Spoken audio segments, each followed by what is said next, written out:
Do you read me? Be advised, you are coming in weak and unreadable. Say again, Com Tower. This is Pacho. Do you read me?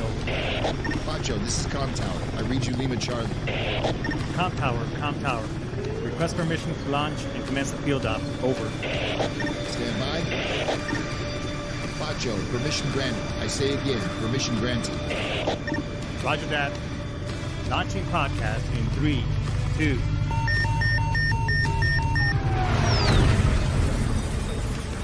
You are now entering the field op with your host, Pacho Correa, Chief Warrant Officer 3, United States Marine Corps retired. Get some. Hurrah!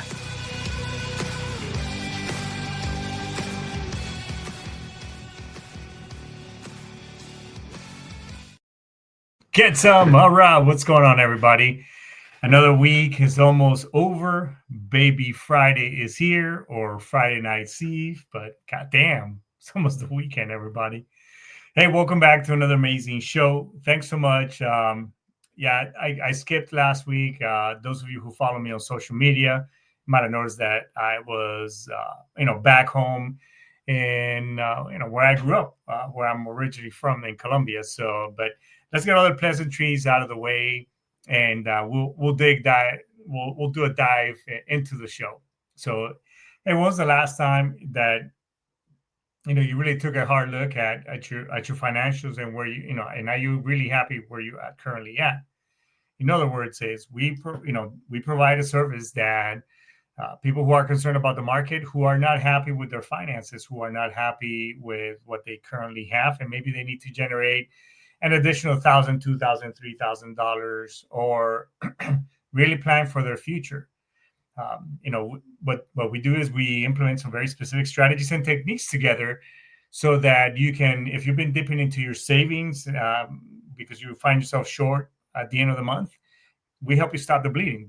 We help you implement some very specific strategies and techniques that really get you saving, really get you putting your money out in the market, working, and generate some returns. And in addition to that, if you're interested in making additional $1,000, $2,000, $3,000 extra a month without changing completely whatever it is that you're currently doing, hey, you could go to meetthemoneypro.com and then watch the video in there and on the website, and then there's a meet with me link, and get yourself on the calendar. And if it makes sense and you're open to it, then great. If not, that's okay too.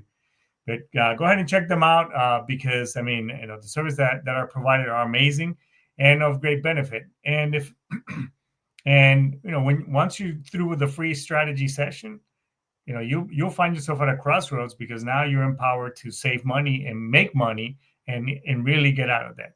So check them out and see if it makes sense. The other thing is that obviously, the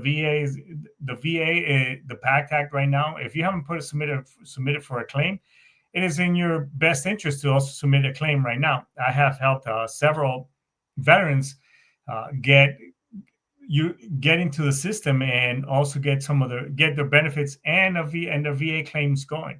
Well, a close friend of mine from high school got 60%, so he's getting some monies right there that he thought that he would never rate. And that's just the beginning for him. So, and then there's another fellow vet, which you guys might have met, that he was already in the show, Ken Crenshaw. We got the process going, and he just got done through some of his interviews and such, and even medical evals to get compensated by the VA. So, and the process is not that hard. There's a lot of tools out there that we utilize, so that way you don't have to pay somebody.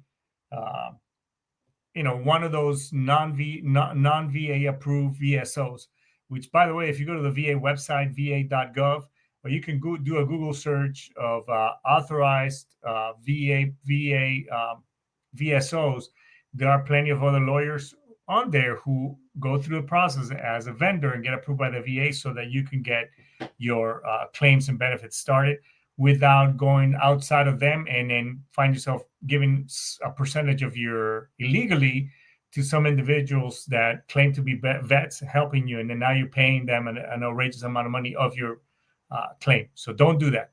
So get the process going. If you have any questions, feel free to hit me up right here at the show. I'll be more than glad. There's on my TikTok, I have several veterans hit me up, and I point them in the right direction how to get going. So the process is not that hard.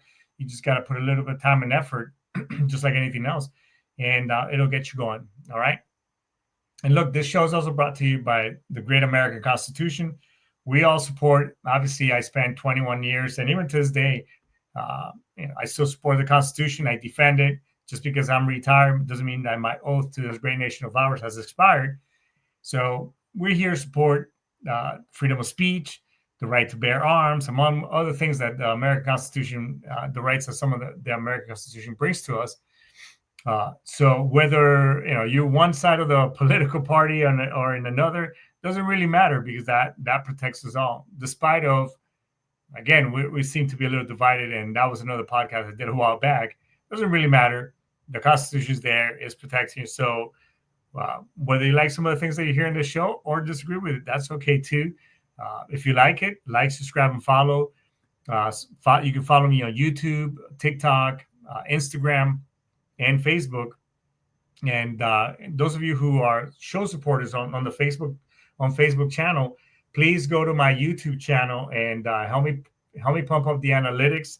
You can just go like and subscribe. That'll be great. So support your local podcasters. Basically what I'm asking. So, but I think those are all the pleasantries today. Let's get right to it. So, hey, just in this show, we break down the lessons of perseverance, leadership, as well as success, but with a little bit of military style. And as you all know, I'm an avid reader.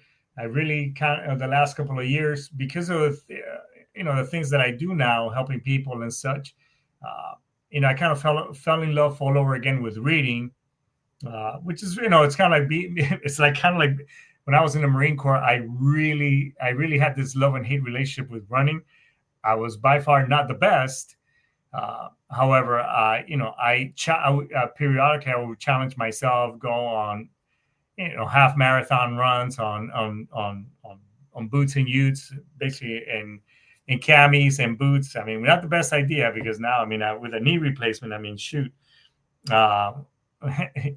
maybe not the best idea then, but again, kind of like that love and hate relationship, so to speak. So we're just going to dive deep a little bit on these two books that really caught my attention. One is 3 Feet from Gold. It's kind of based on a little bit on Napoleon Hill's Think and Grow Rich. There's the story of the Darby family. You've heard me say this, where the guy he went out west looking for gold, bought a mine, hit gold, made a lot of money, went back home, him and his uncle, to get more investors, buy more equipment and such. When they came back and got back to it, the fault line went dry, and they kept digging and digging for months and nothing. So when they ended up basically going back home with their tail between their legs, so to speak, they sold it to the guy where they bought the equipment, basically. And that guy, he did study a lot of mining, and he was looking for his break, and he was just patiently waiting. So what he did is, they found this. Most people give up right before they reach success. So when this guy bought that mine, he was already prepared for it, because he had studied, and he hired, I forget what you call a person who studies rocks and all that stuff, and the ground and everything. But he hired this guy, and basically when they went out there and take a look, he goes, "Hey, these fault lines tend to shift over time. So if you dig 3 feet, in either direction, you'll hit it. 3 to 5 feet, you'll hit it." And basically, they ended up hitting one of the biggest fault line of gold. The guy became, a millionaire. This is in the early 1900s, late 1800s, early 1900s. So it's kind of like, you can think of it like this. You're being on a forced march, ready to just give up and quit, and then suddenly the end point was just right over the next hill. That's kind of like the 3 feet from gold action. So, one question, how many Marines, obviously I was in the Marine Corps, but how many of you might have just quit before a promotion, and just because it got tough? So I'm gonna give you 2 examples of myself, of these 2 comments that I just made. When I was stationed back in Fuji, Colonel Craig Kaczynski, who's been on the show, amazing dude, love the guy, an amazing leader as well. But he really challenged the crap out of me when I was there. And nobody had done this before where, because basically Fuji, Craig, if you're listening, I mean, Fuji is basically Mount Fuji, that base, Marine Combat Training Center, Fuji, even though it was back then, but the staff, we just kind of run this lodging place and we just make sure that units do their thing. The staff, when prior to us, they didn't do any of this, but, Craig really wanted to challenge us. And long story short, we started hiking, we started marching, doing forced marches and everything throughout that area. I mean, and the terrain is brutal. I mean, it is hills. I mean, and it's volcanic earth. I mean, and this is, as we were getting to the winter, and then we got really cold. I mean, it just sucked. But we got through it. And believe me, as a company commander, as a, chief warrant officer back then, company commander, I mean, just don't think that sometimes we just, obviously we don't want to portray that to our troops, because if they see you struggling, obviously that just drives the morale down. But man, in my head, I just wondered, man, forget this. I mean, it sucked. On top of that, I mean, even back then, I had some serious injuries on my knees. So much so that my left knee at that time was really giving me problems. I ended up having surgery while I was there. So, when you really want to give up, obviously there are drivers that push you. Some people did give up. They ended up ending up in a Humvee in the rear with the gear, because you just quit mentally. I mean, you're just like, fuck, this sucks. And it does. It does, man. It really does. And even for my promotion, to just kind of rewind it back a little bit, I mean, I had put in for the warrant officer program for 4 years in a row, and each time I just kept getting denied. Obviously, in hindsight and after much reading and educating, because I'm trying to make a business that I have grow with, and there are some challenges. I would just slap with some challenges. I'll tell you here in just a second now. But it's how bad do you want it? So I did give up. I was like, you know what, screw it. And we make ourselves, we justify ourselves in our head with our talk. And sometimes that talk in our head, it's evil in the sense that it just kind of like justifies why we're giving up, right? Or even the people that we love, they kind of justify it for us, and we're like, yeah, you know what, you're right. So, but I did quit in a sense. I did say, you know what, if they don't want me, I'm just gonna move on, become a recruiter, blah blah, whatever. It wasn't until my friend that Scott Gilman, Matt Max, who's been on the show, he called me up, and I kind of gave him the same thing. And he's like, okay. Well, he called my chain of command, and I was forced to do a package. It was half-assed, but I was still forced. I put in the package, and long story short, here I am. I retired as a chief warrant officer, which I'm very proud of. So I'm very thankful that on that one I got kicked in the ass, and I was made to go. So just imagine, I guess it's kind of like quitting one of the best MREs. For me, it was the one I used to bring, pound cake. Oh my God. That pound cake, vanilla pound cake was the shit, right? Imagine, you giving up, that MRE or whatever, you're like, oh man, is this crap? And then you just give it up without finding out that pound cake was at the bottom of the bag, and you're like, oh shit, you know what I'm saying? So, that's in essence how I like to compare 3 feet from gold. Is really think about all the times that you really wanted to give up. You really wanted to just, and you were just a little bit, from striking whatever it is that goals that you achieved. I mean, I've been studying for some exams for these licenses. Obviously, I'm in the finance industry now, and I'm very passionate about it. And I mean, these exams are no joke. I mean, it's like you're studying for the next for like the bar each and every time. I mean, that's the best way I can. I've never been taking the bar exam, but if it's that difficult, I'm pretty sure that, I mean, this is just as bad. So each of these are just the challenges. So much so that, last year I was studying for this one license, and I mean, I failed the test after the third time. You got to wait 6 months.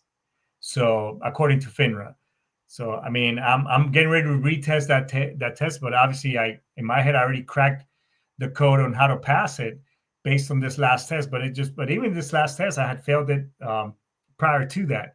So again, it's all about perseverance and just keep telling your head and whatever it is that you want to motivate yourself. I mean, I have a whiteboard right here that I constantly look every day. I in the mornings I you know I look at have a motivation board in the kitchen. I mean, I just kind of remind myself just so in the sense that I start that negative talk in my head, I kind of snap my ass back in line, back to attention, and hey, don't do that, and because I'm drifting, and that's just the devil, that negative self talk, whatever it is, just kind of digging into you. So really interesting book. I highly recommend it, man. I really need to really get a book club or some type of referral, but. And then the other book at the same time that I'm reading, it's kind of religious. It reminds me a lot of the the Shack. If you haven't read that book, I read it many years ago. It was recommended by a really good friend of mine, Bree, who happened to be in Fuji with me at the time with Craig. Um, it's religious based, you know if you're an atheist or one of those people, which is the eight, whatever floats your boat. But that book really changed my life in the sense many years later, it really helped me cope with my dad and my grandfather's murder, and so much so that I had gifted that gift to my brother. I don't think he ever read it because his dad happened. We're he's been on my show. We have the same mom, just different dads. And I was really close to it. His dad was. I really loved the guy, but unfortunately, my brother lost him at very very young. So, but this book is amazing. The book kind of follows this man who time travels, so to speak, to meet historical figures, and they give him 7 powerful life lessons. So much so that I just started this book Sunday of this last Sunday. I'm already in the last 2 chapters of the book. I mean, that's how good this book is. So they give him some powerful life lessons. The lesson includes basically personal responsibility, having persistence, taking action, and embracing wisdom. I'll even go as far as to add as being accountable, right? Not being putting the blame here, on this person because I'm not there because of him, because of her. Think of that great speech that Rocky in, I think it's Rocky 4. No, Rocky, the one where he fights that young guy. He talks to his son right outside the restaurant. It's kind of like that speech. I mean, in one point, he kind of gets somewhat of a similar speech, but basically, just being accountable. So how can these lessons apply to military life? Well, I mean, history. I think one of the best teachers is history, and if history teaches anything, is that every great leader faced some type of adversity, but they didn't let it define them. You know what I'm saying?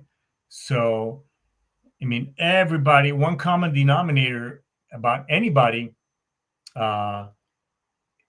Is that we don't know what kind of shoe, what kind of path people are walking, and unless you seriously get in their shoes, get in their place. So regardless of it, even if that individual has done you wrong, you don't know what their life is like or whatever. So I guess as I've gotten older and wiser, so to speak, and just read a lot and really focus internally, I'm even careful, even if the individual has wronged me. I mean, by no means am I perfect. I'm really careful. Obviously, I just well, how would I see it from their point of view, right? Excuse me. Not all the time am I perfect, by no means, but I try to take a look at the bigger picture and see, how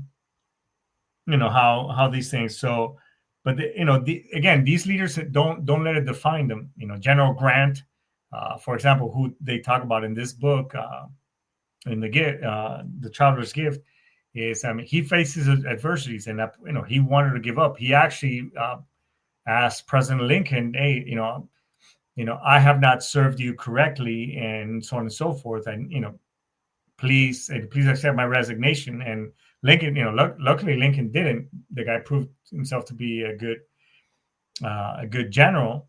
But and even regardless how you feel about our current president, I mean, the guy, I'm obviously a bit older than some of my audience, but in the '80s, the guy when he filed for bankruptcy, a lot of things. He faces adversities, divorces, all those things. But on the financial side, I mean, he's still there, right?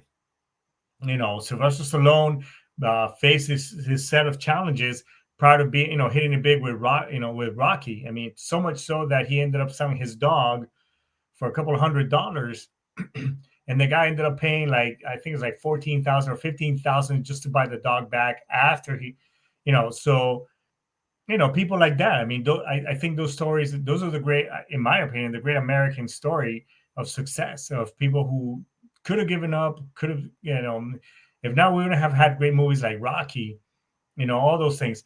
Hey, Arnold Schwarzenegger, I mean, that's another great individual that, because of his accent, he wasn't taken seriously. Oh no, you're just some musclehead that, bodybuilder, whatever. You'll never, you never do anything. So much so that if you haven't watched the movie, I think it's it's one of those Greek mythology guys. I think it's something, not Zeus in New York, Hercules in New York. I think it's 1973 when that movie was made. That is not in Schwarzenegger's voice. It's his voice dubbed in, obviously. And I mean, the guy's made many movies, a very successful career. He's an immigrant, has been the governor of California. So I mean, again, it's all about perseverance. So it's how far do you want to go? I mean, Chesty Puller. I mean, all of us jarheads, I mean, Marines, we love Chesty Puller. I mean, we think that the guy's an amazing individual. I mean, the guy obviously had Navy, Navy comms, and I mean, all kinds of stuff. What people don't know is that, Chesty Puller's son ended up committing suicide. He was in the Marine Corps as well. I believe he was in Vietnam, and he was an amputee and everything. The guy ended up committing suicide. I mean, those things. And Chesty Puller, obviously, he lived a full life. Obviously, he passed away. But I mean, imagine losing your son. I mean, those challenges as well. George Washington, as well. I mean, he had his challenges. Putting all the weight of having to create this new with his fellow Americans back then, who putting their lives on the line, and everything, treason basically, and rising up against the Great Britain to liberate this new country. I mean, that's amazing. You know what I'm saying? So I mean, they embody all these principles, and I mean, you could sit here and talk about many people, all the people who basically, like Chief Siebert, Aaron Siebert. He's been on the show. He's got his own podcast.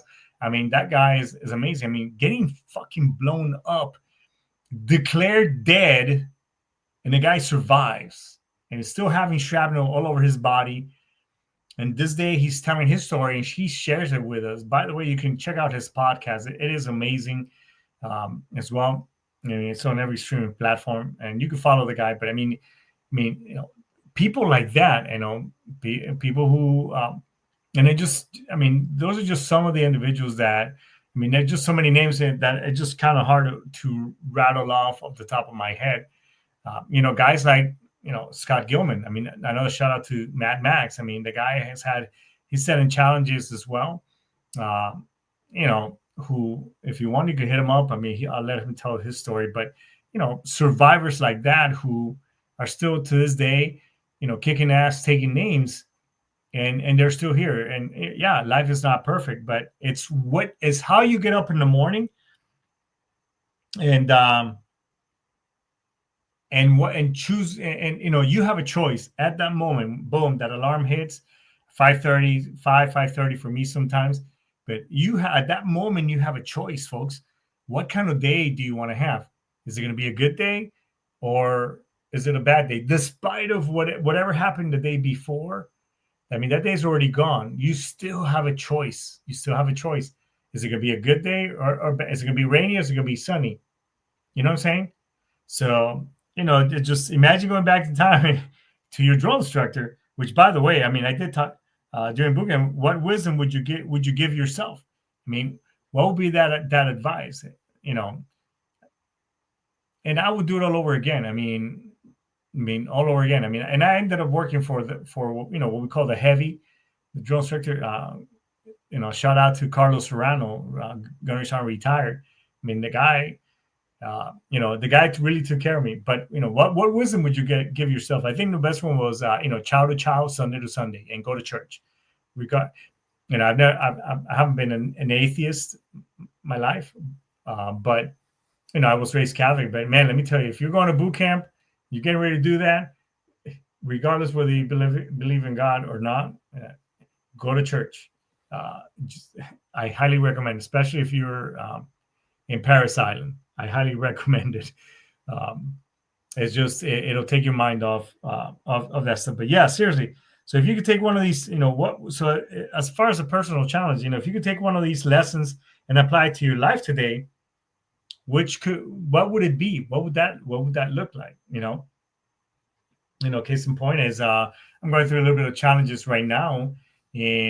But then again, I can see it if God really wants me to what lesson am I being taught here? Am I being taught perseverance?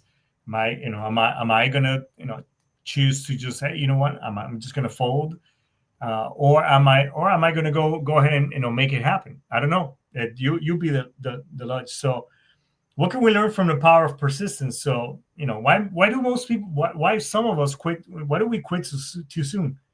I think it's a lot has to do with it, with the psychological and the emotional barriers that that makes us sometimes that we give up before the actual breakthrough. You know what I'm saying? So we kind of tend to like, oh shit, this is too hard, it's too rough, my feelings, whatever it is that again, we start forming these barriers on our heads. And again, the difference between success and failure is just holding the line a little bit longer. Remember in Braveheart, when they're fighting the British, and and he's saying hold, and people want to run away, hold, and now, and boom, and that's the same thing. How long do can you hold? I mean, to me, that's the definition of perseverance. I too, in my life, I mean, I've had my set of challenges. I mean, I almost committed suicide. I mean, I get in my head, thank God for the support system, but it's how long do you want to, and I'm still holding, and believe me, I mean, I still have my bad days. Obviously what you guys see and what I post is completely different, that, when I'm going through these challenges. But again, that's I guess you could say that is my way to bear, so when as it pertains to us service members and the never quit mentality, we all know somebody who has given up or on training or left the service early because of whatever reason, and everybody regrets it. I'm pretty sure. I remember when I was in boot camp, we had these guys. And some of you who went to Marine Corps boot camp, or I can't really speak for the other service. People who sat on their foot locker right there at the end of their bed, of their rack, and saying I refuse to train. I mean, yep, I refuse to train. And the drill instructor's like, hey, blah, blah, blah, whatever. And then they, when they say that, I mean, you're done. I mean, imagine going back home and, kind of what you tell between your head, or telling yourself whatever story it is that you're going to tell yourself, to justify yourself that you didn't make it through boot camp. I mean, we had a couple of those as well. I mean, I myself, I was having knee issues because as I was in the high school and everything, I did gymnastics. I did, all the art. I was a gymnast. I did cheerleading. Hey, I was all around all the chicks. So, slow your roll there before you start judging. I had knee issues. I went and when I was younger, I got hit by a car on my right side, and that knee obviously gave me issues. So because of overworked, anyways, in boot camp, I was having knee issues so much to the point where they were kind of, the docs were like, hey, we may have to recycle you or send you home. And I went in there, all teary eyed and basically I told staff I'm happy. I'm like, sir, there's no way I'm going to go home.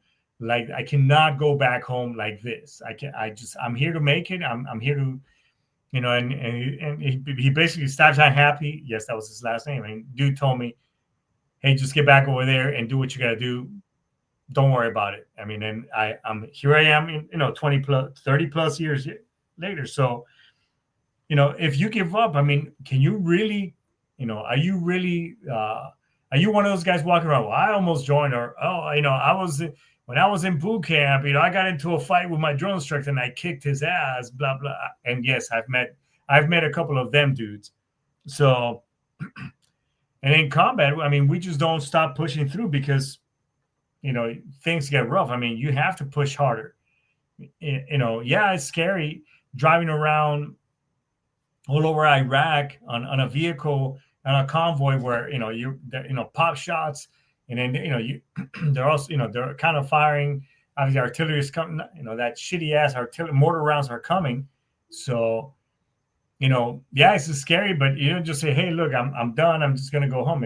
Shit doesn't work like that. You just got to push harder. So, I mean, even in the barracks, if you're gonna prank somebody, really good, I mean, you don't just half-ass it. I mean, you gotta do it all the way because if not, I mean, you're the one who's gonna get it next. So, I mean, that's just kind of putting a lighter side to it. So, what are some of the key takeaways of how to keep going? So, and kind of the lessons from these two books. You never quit when things get hard, right? Because success is often, over the horizon. In other words, hey, that promotion to warrant officer or that selection board after in that fifth time, hey, you got, I got selected. So I'm just kind of putting it where it hit home, right? Boom, you made it right there. Or, hey, you made that hike and, you didn't quit because not only because for you, but for your troops, for those who are looking at you. It's kind of like that. When you when you're inspecting your platoon, I used to get, and we used to do dress, whether you're service alpha, your blues, whatever.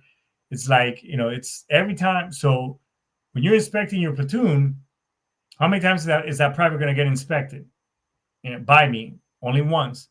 How many times am I going to get inspected? Each and every time I pull up and I would boom in front of that Marine and bam, left face, whatever.